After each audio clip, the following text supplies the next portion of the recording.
नमस्कार दोस्तों, आपका स्वागत है। बायोफ्यूल से संबंधित डे था, तो डे तो हमारा महत्वपूर्ण नहीं है, लेकिन टॉपिक क्या है वो हम देखेंगे। और एक टॉपिक हमारा GS2 IR से संबंधित भी हो जाता है, GS3 इन्वायरमेंट से और इकोनॉमी से संबंधित भी हो जाता है। ये टॉपिक पढ़ने वाले हैं, ठीक।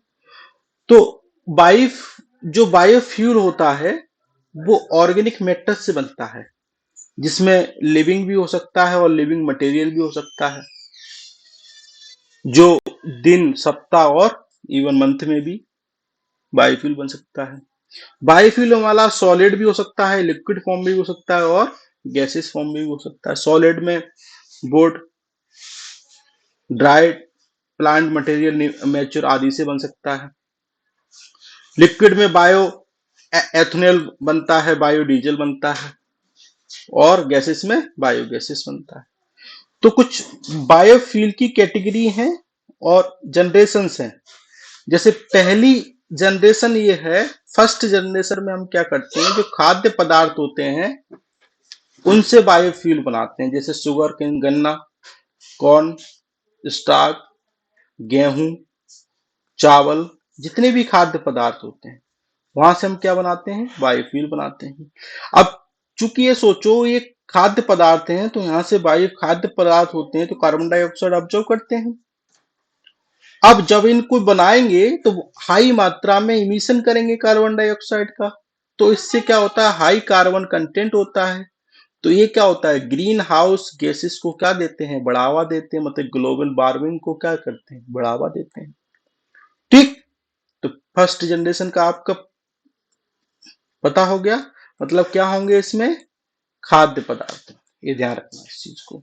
सेकेंड जनरेशन में हम क्या करते हैं, गैर खाद्य पदार्थों को लेते हैं। किसको, गैर खाद्य पदार्थों को। जो जो चावल होते हैं उनकी भूसी ले लो, बुट्स ले लो, चिप्स ले लो, यहां से संबंधित लेते हैं।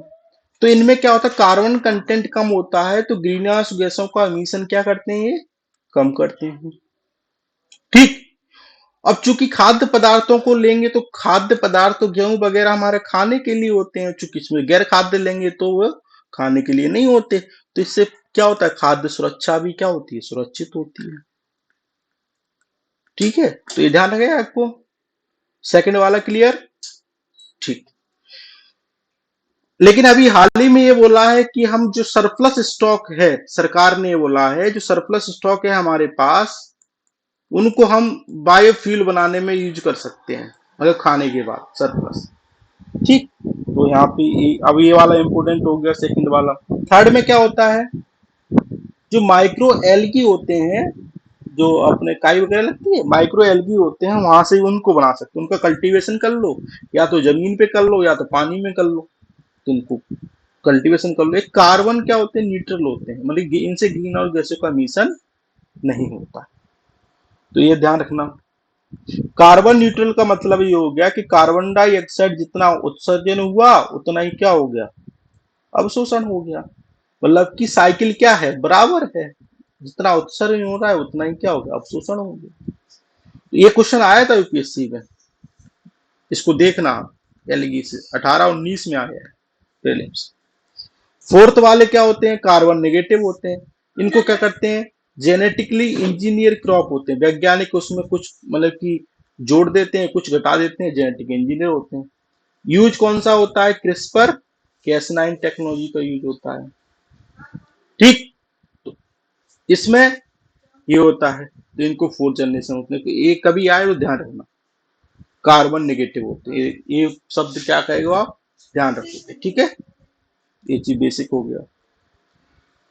अब कुछ कार्बन होते हैं, सॉरी, कुछ विशेष प्रकार के बायोफ्यूल होते हैं, जैसे बायो एथेनॉल हो गया है, बायोडीजल हो गया। तो ये दो, बायोगैस हो गया, ये दो नाम आप लोगों ने सुने होंगे, हाल ही में चर्चा में सब दे रहा होगा बायो इथेनॉल।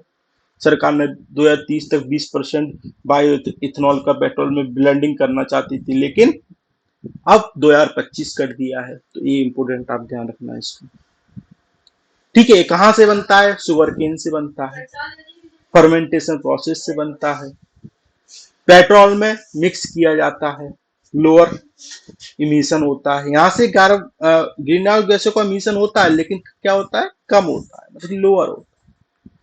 ठीक है, बायोडीजल वेजिटेबल ऑयल से बनता है, ट्रांस एस्टरिफिकेशन प्रोसेस होती है, उससे बनता है। तो इस प्रक्रिया को, ट्रांस एस्टरिफिकेशन प्रोसेस क्या होती है, ये आप लोग क्या करोगे? कमेंट में मुझे बताओगे। ठीक। अब एक बात कमेंट में ये बताओगे कि बायो इथेनॉल पेट्रोल में अभी तक कितना मिलाया जा चुका है? 5%, 10%, 15%? अभी हाल ही में मिलाया गया, कितना हो चुका है? तो ये भी कमेंट करके बताओगे। बायोगैस होती है, तो आप लोग इसको पॉज करके थोड़ा पढ़ लेना। बेसिक है, बायोगैस होता है, बायो ब्यूटानॉल होता है, बायो हाइड्रोजन होता है। बायो हाइड्रोजन मतलब इसमें यूज होगा कौन सी? ग्रीन एनर्जी यूज होगी, कुछ एनर्जी यूज होगी जो फॉसिल फ्यूल्स का क्या होगा? अल्टरनेटिव। तो इस चीज को आप क्या करोगे? पढ़ लोगे। ठीक है, इसको बस ये वाला इंपोर्टेंट है, ये आप इसको देख लें। अब इसके एडवांटेज क्या है? भारत देश तो कृषि प्रधान है। अब कृषि प्रधान है तो एडवांटेज क्या है? बहुत सारा हमारे पास मटेरियल, बायोफ्यूल बनाने के लिए बायोमास बहुत सारा है, जिसको इससे हम रिन्यूएबल एनर्जी बना सकते हैं। अवेलेबिलिटी ज्यादा है। सोर्स ऑफ मटेरियल क्या है? ऑयल में हमारे पास लिमिटेड सोर्स होते हैं, केवल उसको जमीन से हम निकाल सकते हैं, लेकिन यहाँ से बना सकते हैं। बहुत सारे सोर्स हैं, क्रॉप वेस्टेज है, मैन्योर है, अदर बायो प्रोडक्ट है, बहुत सारे प्रोडक्ट हैं। बायो गोबर मानी गोबर है, पशुओं का कचरा है, घरों से निकलता है वो है, और कुकिंग ऑयल है जो होटलों से निकलता है, उससे भी बायोफ्यूल बना सकते हैं। इससे ग्रीन हाउस गैस का इमिशन कम होगा तो पॉल्यूशन भी कम होगा। एसडीजी को हम प्राप्त कर सकते हैं, पेरिस क्लाइमेट एग्रीमेंट को हम अचीव कर सकते हैं। जो टेम्परेचर बढ़ रहा है यूरोप में, जो हीट वेव आ रही है, उससे भी निजात पा सकते हैं। ठीक, तो ये समस्या हो गई। सुरक्षा के संदर्भ में है, मतलब कि हम अगर फॉसिल फ्यूल क्रूड ऑयल अगर वहां से लेते हैं तो वहां से हमारा क्या जाता है? डॉलर जाता है इंपोर्ट करने में। मतलब अगर हमने बायो फ्यूल को ज्यादा से ज्यादा अगर हमने अपने देश में प्रोड्यूस कर लिया और ज्यादा से ज्यादा उसमें मिला लिया, तो हम वहां से इंपोर्ट कम करेंगे, तो ऊर्जा सुरक्षा मिलेगी। और अगर हमने आत्मनिर्भर हो गए बायोफ्यूल में, तो हम क्या कर सकते हैं? उन देशों से एक आईआर का दृष्टिकोण भी जोड़ लो, उसमें हम निगोशिएशन अच्छे से कर सकते हैं। हमारी फॉरेन पॉलिसी अच्छी हो जाएगी, हम अमेरिका के दबाव में नहीं आएंगे, हम ईरान से अच्छे से नेगोशिएट कर सकते हैं। हमारे पास अगर इंपोर्ट कम करेंगे तो पैसा ज्यादा होगा, हम पूंजीगत निवेश कर सकते हैं। अब पूंजीगत निवेश करेंगे तो क्या होगा? विकास होगा, अर्थव्यवस्था विकसित होगी।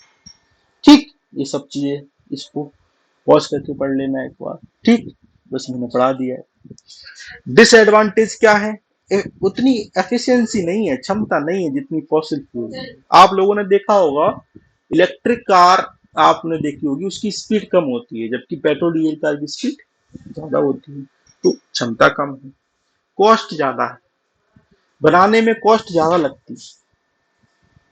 ठीक, मानव संसाधन का अभाव है भारत में, अभी लोग नहीं है बनाने वाले, और प्रशिक्षण नहीं है लोगों के पास। फूड, सो अगर हम मान लो खाद्य पदार्थ से अगर बायोफ्यूल बनाएंगे तो भारत की आबादी चाइना को पीछे छोड़ने वाली है 2030 तक। तो हम उनको खाद्य कैसे तो मिलेगा उनको, अगर बायोफ्यूल बना देंगे सर। ठीक, इनको बनाने में वाटर यूज ज्यादा लगता है, वैसे वाटर संकट है देश में।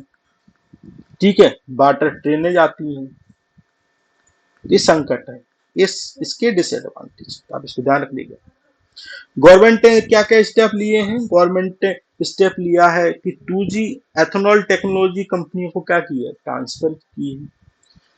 भारत सरकार मिशन इनोवेशन और बायो फ्यूचर प्लेटफॉर्म का हिस्सा है, मतलब कि सदस्य है। इनका मुख्य उद्देश्य है कि ऊर्जा संरक्षण को क्या करेंगे? बढ़ावा देंगे। ठीक, प्रधानमंत्री जीवन योजना सरकार ने लॉन्च की, किसका क्या उद्देश्य? अनुसंधान विकास को बढ़ावा देना 2G इथेनॉल सेक्टर में।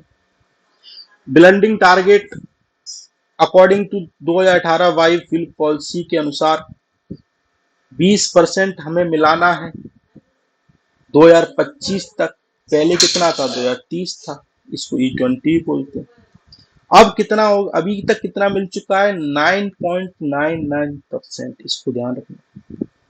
सरकार ने गोवर्धन योजना चालू की, जो गांव में अपशिष्ट वगैरह होता है उनसे बायो सीएनजी बनाई जाए और लोगों को, जो किसान वगैरह हैं, उनको पैसा दिया जाए तो उनकी आय भी बढ़ेगी और जैव ऊर्जा भी मिलेगी हमको, स्वच्छ ऊर्जा भी मिलेगी। ठीक है, और स्वच्छता भी बढ़ेगी। इसको स्वच्छ भारत मिशन से भी जोड़ा। रीपर्पज यूज्ड कुकिंग कॉयल, रूको, मानी फसाई ने बोला कि जो खाने का आप तेल है उसको एक बार यूज करो, बाकी हमको दे दो, हम उससे क्या बनाएंगे? बायोफ्यूल बनाएंगे। इससे क्या होगा? लोगों में कोलेस्ट्रॉल का लेवल भी नहीं बढ़ेगा। मतलब कि समोसे बनते हैं ना, कितनी बार तेल गर्म होता है, जितनी बार तेल गर्म होगा उसमें बैड कोलेस्ट्रॉल बढ़ेगा, और बैड कोलेस्ट्रॉल बढ़ेगा शरीर में तो हार्ट से संबंधित डिसीज होंगे। इस समस्या का समाधान भी हो जाएगा और आत्मनिर्भर भी हो जाएंगे, बायोफ्यूल भी बनने लगेगा। नेशनल बायो पॉलिसी सरकार ने 2018 में लॉन्च की। फर्स्ट जनरेशन, सेकेंड जनरेशन और थर्ड जनरेशन। ठीक। और कहा कि सरप्लस फूड है उससे हम बायो इथेनॉल बनाएंगे और पेट्रोल में उसको जाके हम मिलाएंगे, तो इससे क्या होगा? इमिशन भी कम होगा और सुरक्षा भी बढ़ेगी। ये सरकार ने स्टेप लिए। आगे हम क्या कर सकते हैं? इसका ट्रांसपोर्टेशन आसान नहीं है तो ट्रांसपोर्टेशन बढ़ाओ। इंपोर्ट बिल कम होगा ईरान देशों से, एशिया से। ठीक है, बायोफ्यूल रूरल और एग्रीकल्चर डेवलपमेंट में सहायता करेगा, क्योंकि नई कैश क्रॉप बढ़ेंगी, वो नई नई उगाएंगे तो हम उससे क्या बनाएंगे? बायोफ्यूल बनाएंगे, तो उनकी किसानों की आय क्या होगी? डबल होगी, और डबल होगी तो फिर गांव का क्या होगा? विकास होगा। तो ये इस हमें देखना होगा कि फूड भी सही हो और एनर्जी भी स्वच्छ हो। मतलब कि फूड और एनर्जी में संतुलन बनाना पड़ेगा हमको। क्या बनाना पड़ेगा? संतुलन बनाना पड़ेगा। और लोकल बिजनेस प्रोड्यूसिंग कंपनी को डेवलप करना पड़ेगा, यानी गांव को आत्मनिर्भर बनाना पड़ेगा। क्या बनाना पड़ेगा? गांव। ठीक। ये सारे कार्य करने पड़ेंगे। तो ये आज का टॉपिक है। आज के लिए धन्यवाद। Thank you.